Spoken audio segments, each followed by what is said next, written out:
derrière la ville du Havre et aux côtés du Grand Port Maritime du Havre et de l'État pour permettre, dans les délais, l'installation des usines Siemens Gamesa sur le site du Havre.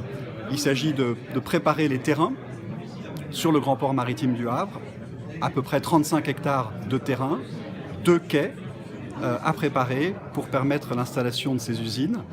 La région est d'ores et déjà engagée à hauteur de 9 millions d'euros dans une convention qui a été signée en 2014. L'installation des usines nécessitera des investissements un peu plus importants que prévu au départ, plutôt 80 millions d'euros que 57 millions d'euros.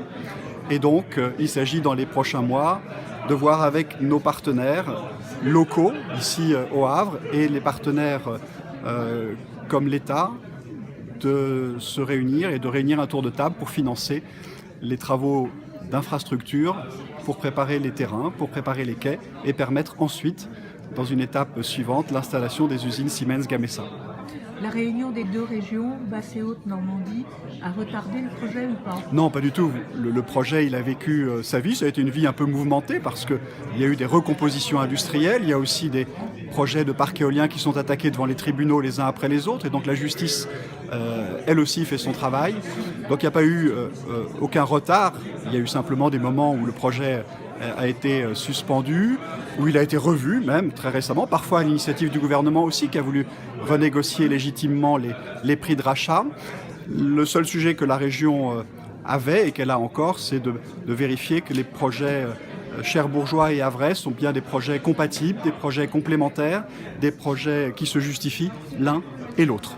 La région est fortement partie prenante dans sa manifestation pour avoir une PPE plus favorable.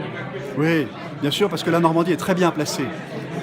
Le littoral normand est très bien placé. La Manche offre des conditions qui permettent et qui vont continuer à permettre l'installation de parcs éoliens. Et donc c'est une filière, pour nous, c'est une filière stratégique majeure que les énergies marines renouvelables. Là, on parle d'éoliens posés, mais il faut sans doute aussi anticiper et prévoir que ces usines, demain, pourront travailler et préparer à l'installation d'éoliennes flottantes.